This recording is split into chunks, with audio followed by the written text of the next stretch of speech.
సంజయ్, అక్కడ పరిస్థితి ఎలా ఉందిరా? ప్రభు సునందలకి వాళ్ళ బిడ్డకి ఎలాంటి ప్రమాదం లేదు కదా? అమ్మా, ప్రభు మురారిల పరిస్థితి బాగానే ఉంది. వాళ్ళ గురించి ఎలాంటి భయం లేదు. కానీ సునంద గారి పరిస్థితి తలుచుకుంటేనే టెన్షన్గా ఉందమ్మా. తనింకా చావు బ్రతుకుల్లోనే ఉంది.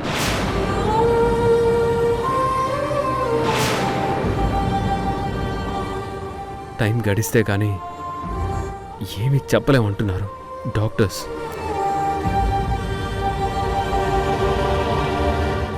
అయ్యో భగవంతుడా, ఎందుకు ఆ కుటుంబాన్ని ఇంతలా పరీక్షిస్తున్నావు?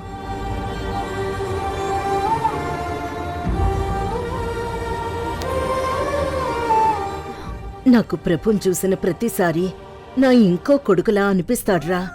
మనకు తెలిసి ప్రభు ఎప్పుడు ఎవరికీ చిన్న హాని కూడా తలపెట్టి ఉండడు.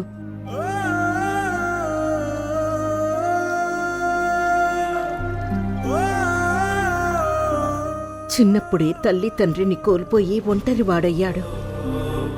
అనాథాశ్రమంలో పెరిగి కష్టపడి చదువుకొని ప్రయోజకుడయ్యాడు. స్వయం కృషితో పైకొచ్చి 10 మందికి ఉపాధి కల్పించాడు.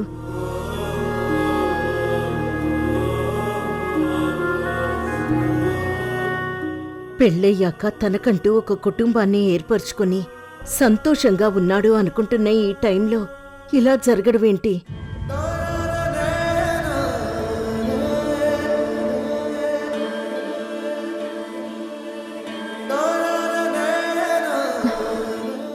బాధపడకండి అత్తయ్య, సునందకేం కాదు.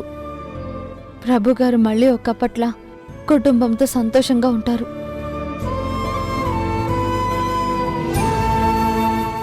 పది మందికి మంచి చేసే వాళ్లకు ఆ భగవంతుడు ఎప్పుడూ అన్యాయం చేయడు. అవునమ్మా, సునంద గారిని కాపాడడానికి డాక్టర్స్ అన్ని ప్రయత్నాలు చేస్తున్నారు.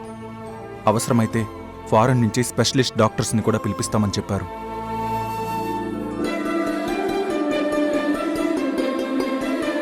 సునంద గారు తన భర్త కోసం, తన కొడుకు కోసమైనా చావు నుంచి బయటపడతారు. సునంద గారి కొడుకంటే ఎంత ప్రేమో నేను కళ్ళారా చూశాను. సునంద గారి పంచప్రాణాలు మురారినే. తను మాట్లాడే ప్రతి మాట మురారి గురించే. తను చేసే ప్రతి పూజ మురారి కోసమే. తన ప్రతి శ్వాసలోనూ మురారి మీద ధ్యాస. సునందకి తన కొడుకు మీద ఉన్న ప్రేమతో ఆ యముణ్ణి సైతం ఎదిరిస్తుంది. ఆ ప్రేమే తనని చావుని సైతం గెలిచేలా చేస్తుంది. మీరు చెప్పినట్టు సునంద ప్రాణాపాయం నుంచి బయటపడితే అంతే చాలుషా. నేను ఆ వార్త కోసమే ఎదురు చూస్తున్నాను. అమ్మా, ఇప్పటికీ సునంద గారి పరిస్థితి అంత బాగోలేకపోయినా తను మురారి వాయిస్కి రెస్పాండ్ అవుతుంది. డాక్టర్స్ అదే కాస్త పాజిటివ్గా హెల్ప్ చేయొచ్చు అంటున్నారు. నీ మాటలన్నీ మరీ సినిమాటిక్గా ఉన్నాయి సంజయ్.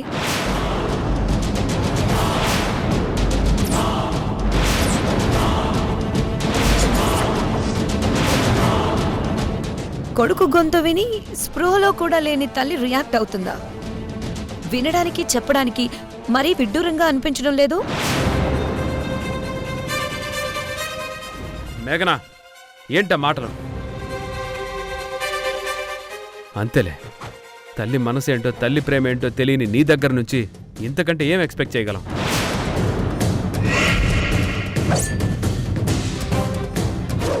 తల్లి ప్రేమ నువ్వు అర్థం చేసుకోవాలంటే మరో జన్మెత్తాలి.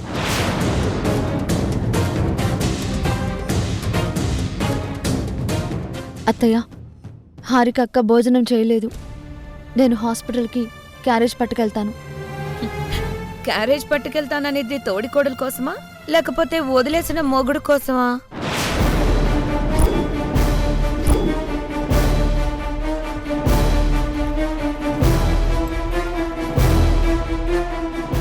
అసలు ఏ ముహూర్తంలో పుట్టావు మేఘనా నువ్వు? ఎదుటి వాళ్ళని బాధ పెట్టడం, వాళ్ళ బాధలో నీ సంతోషాన్ని వెతుక్కోవడం తప్ప మరొకటి తెలీదా నీకు?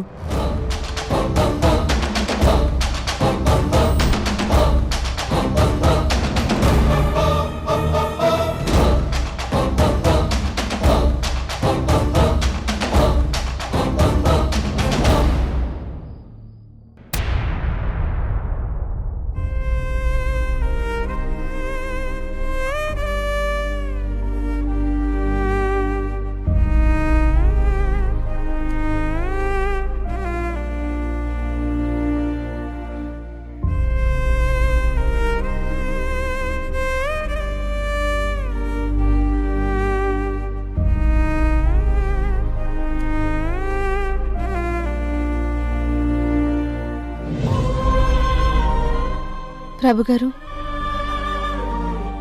ఇప్పుడు సునంద గారికి ఎలా ఉంది? ఏమైనా ఇంప్రూవ్మెంట్ ఉందని చెప్పారా డాక్టర్స్? ఇప్పుడే ఏమీ చెప్పలేమంటున్నారు. అధైర్యపడకండి ప్రభు గారు, సునంద గారికి ఖచ్చితంగా నయమవుతుంది.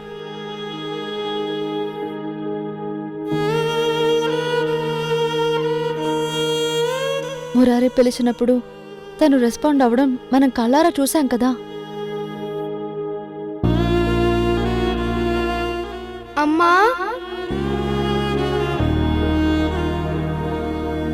మనం అనుకున్నట్టుగానే మురారి మీద ప్రేమే తనని బ్రతికిస్తుంది. ఆ నమ్మకంతోనే బ్రతుకుతున్నాను ఉషా గారు. సునంద పూర్తిగా కోలుకునే నిమిషం కోసం ఆశగా ఎదురుచూస్తున్నాను. తను కోలుకునే మామూలు మనిషి అయితే అంతకన్నా నాకేమీ వద్దు.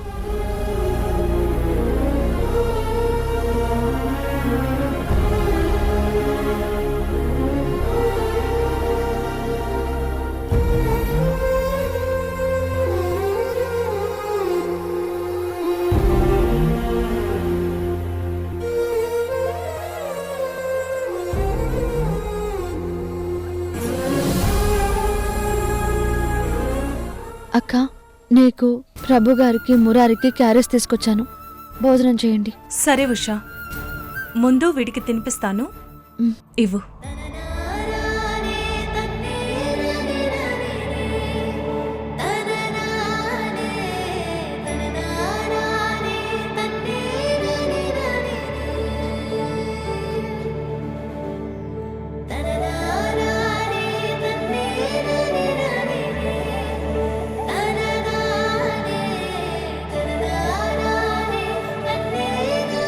మీకోసం క్యారేజ్ తెచ్చాను, భోజనం చేయండి.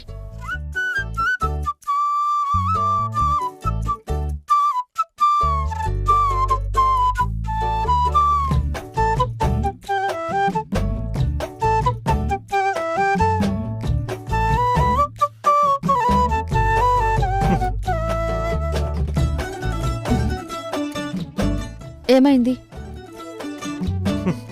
నా గురించి ఆలోచించడం ఎప్పటి నుంచి మొదలు పెట్టావు? అవన్నీ తర్వాత, ముందు భోజనం చేయండి. అక్కర్లేదు.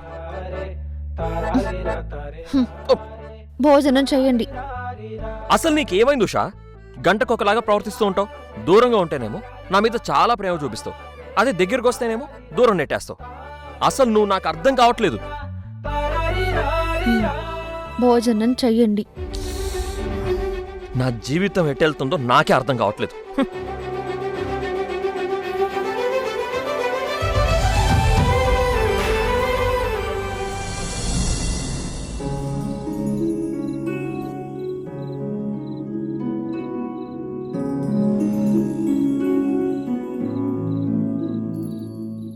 కిరణ్, ఇప్పుడు సునంద గారి సిచ్యువేషన్ ఎలా ఉంది? డాక్టర్ గారు చెక్ చేస్తున్నారు అన్నయ్య.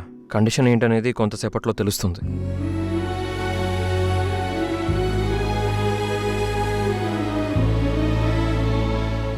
గుడ్ న్యూస్, మీ భార్య ప్రమాదం నుంచి బయటపడ్డారు.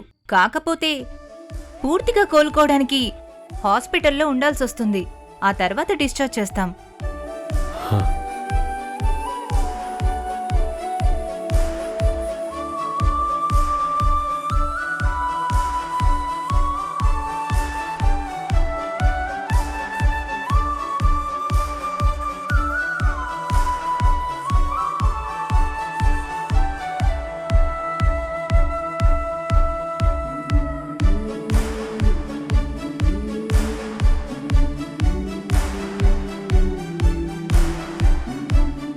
విన్నావుగా సునంద, ఇప్పుడు నీకేం కాదు.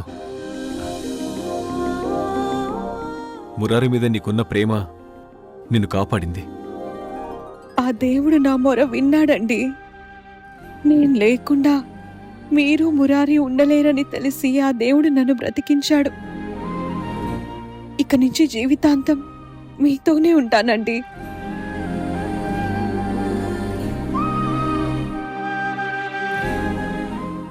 ఏమండి, మురారిని ఎక్కువ రోజులు ఈ హాస్పిటల్ వాతావరణంలో ఉంచడం మంచిది కాదు. అనవసరమైన ఇన్ఫెక్షన్స్ వస్తాయి. హారిక గారు, మీకెలాంటి ఇబ్బంది లేదనుకుంటే మురారిని ఒక 4 రోజులు మీ ఇంట్లో ఉంచుకుంటారా?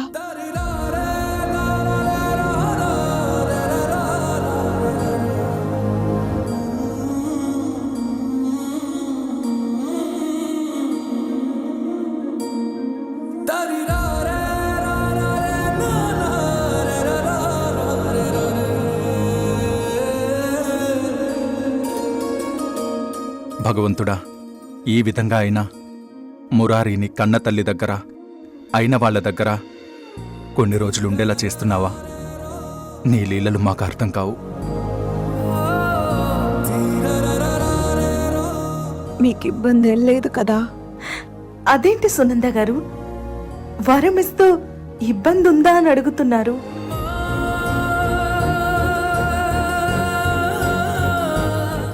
మురారి మా ఇంటికి వస్తే మాకు పండగలా ఉంటుంది. మురారిని మా ఇంట్లో మహారాజులా చూసుకుంటాము.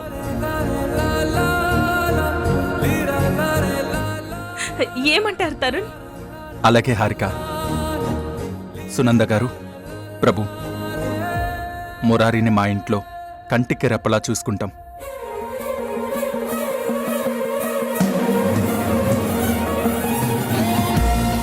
మురారి గురించి మీరేం వరి అవ్వకండి. ఇంకా మేం బయలుదేరుతాం. మళ్ళీ వచ్చి మిమ్మల్ని కలుస్తాం. ప్రభు, ఓకేనా? మురారి జాగ్రత్త. పద హారిక. వెళ్ళొస్తాను.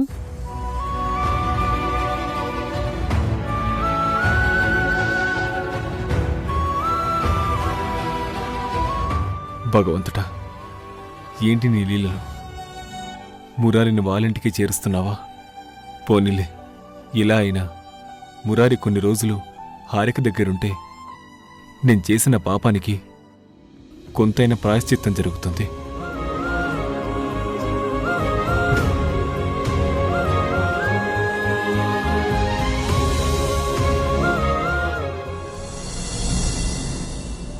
మొత్తానికి సునంద ప్రమాదం నుంచి బయటపడిందట.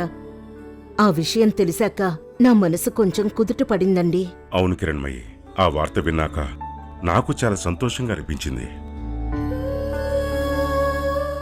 తన బిడ్డ మీద, తన భర్త మీద ఉన్న ప్రేమే సునందని బ్రతికించింది. అవునండి, మీరు చెప్పింది అక్షర సత్యం. ప్రేమ ప్రాణం పోస్తుంది. అదే ప్రేమ పోయే ప్రాణాన్ని కూడా నిలబెడుతుంది. ఏదైతేనేం ఒక చక్కని కుటుంబం ముక్కలు కాకుండా నిలబడింది. అది తలుచుకుంటేనే చాలా సంతోషంగా అనిపిస్తుంది. అవును కిరణ్మయి, మనం ఎప్పుడూ అనుకున్నట్టుగానే ఆ భగవంతుడు మంచి వాళ్లకు పరీక్షలు పెట్టినా చివరికి వాళ్లకు మంచి జరిగేలానే చూస్తాడు. ఉమ్, ప్రభు కుటుంబ విషయంలో కూడా అదే చేశాడు. ఉమ్. అత్తయ్య, మావయ్య, ఎవరొచ్చారో చూడండి.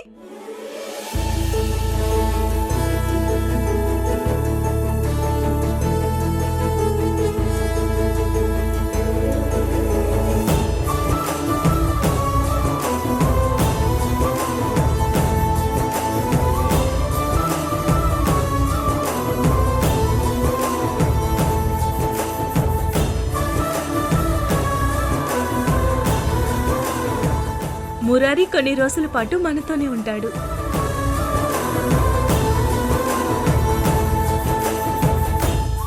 అక్కడ హాస్పిటల్లో ఉంటే ఏదైనా ఇన్ఫెక్షన్స్ వస్తాయేమోనని సునంద గారు కొన్ని రోజులు మురారిని మన ఇంట్లోనే ఉంచమన్నారు.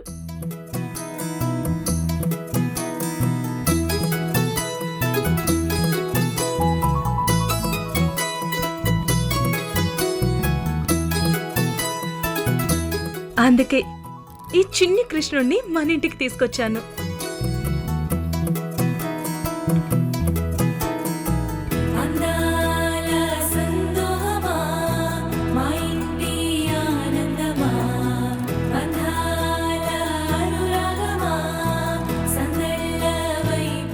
రానా హృదయము పాడెను జీవన రాగం, మనసుని మీటెను అనురాగ తాళం, ఉదయానే వేడుక చూసిన ప్రతి పూట ఇలలోని స్వర్గమే ఇల్లే ఉన్నోళ్ళు సరిపోదన్నట్టు ఈ ఇంట్లో వీడొకడు.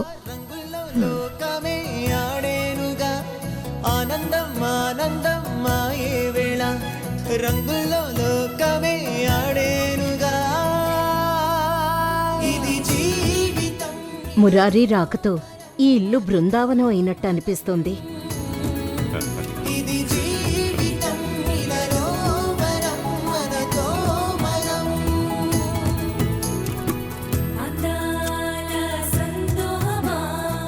వీడికి మురారి అని పేరెందుకు పెట్టారో తెలియదు కానీ వీడి చిన్ని కృష్ణుడికి మరో రూపంలా ఉన్నాడు. ఆనందాలు విరబూసే ముంగిట్లోన అలరించే బంధాలంటే ఇంతేనేమోలే. చుట్టూ ఈ తాత దగ్గర కూడా రారా? రా. సరదాలే అంతేలేని సంతోషాలంటే. ఇది కథ కాదు కథ కథ సాగుతున్న జీవితమేగా. ఇది జీవితం ఇలలో వరం మనతో మనం. ఇది జీవితం ఇలలో వరం మనతో మనం.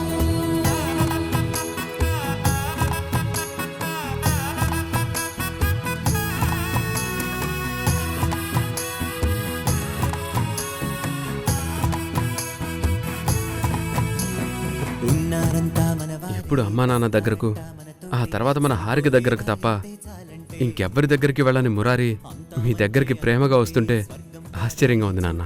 సరిపోతుందా సమయం కాస్తుంటే ఒక కథ సాగుతుంది కదా జీవితపు గాథలదేగా.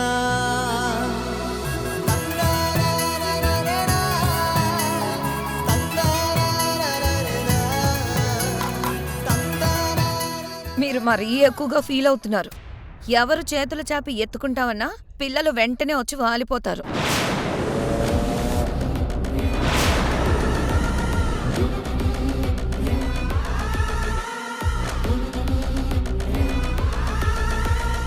కావాలంటే చూడండి. రేయ్, ఇలా రారా, రా.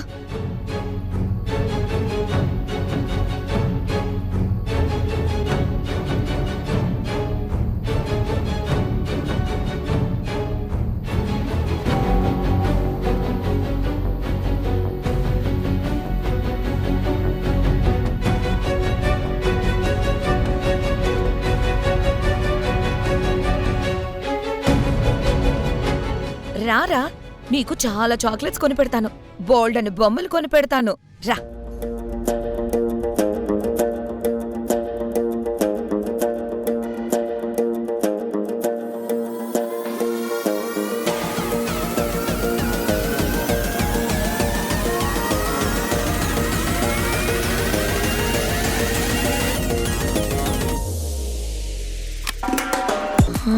రారా ప్లీజ్.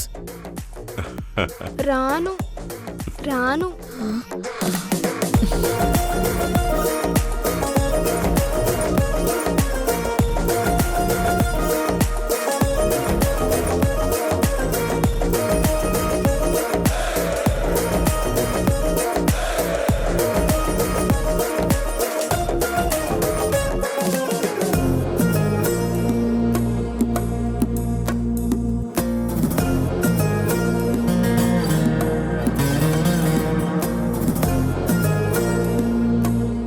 చూసావా మేఘన, చివరికి పసిపిల్లాడు కూడా నిన్ను రిజెక్ట్ చేస్తున్నాడు. పిల్లలు దేవుళ్ళ స్వరూపాలు అంటారు. ఆ దేవుళ్ళకి నీ నిజ స్వరూపం తెలియకుండా ఉంటుందా?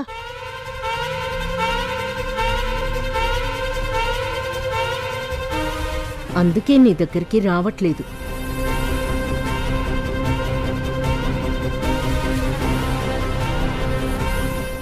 ఇంట్లో ఒక పసిబిడ్డుంటే ఇల్లంతా ఎంత సందడిగా ఉంటుందో కదా. అవునండి, వీడింటికి రాగానే ఇంటికేదో కొత్త కళ వచ్చినట్టుంది.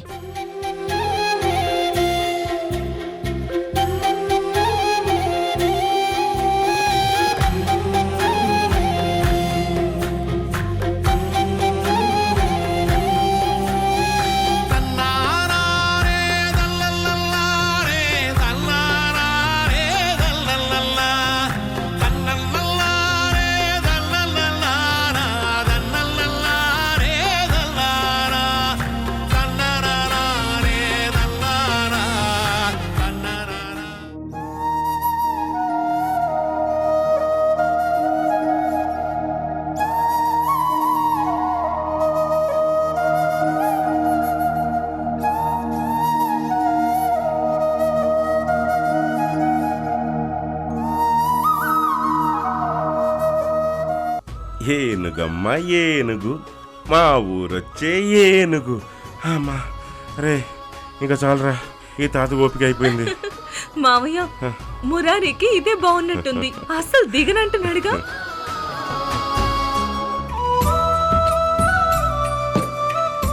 మురారి ఈ ఇంటి వారసుడని తెలిస్తే అందరూ సంతోషపడతారు.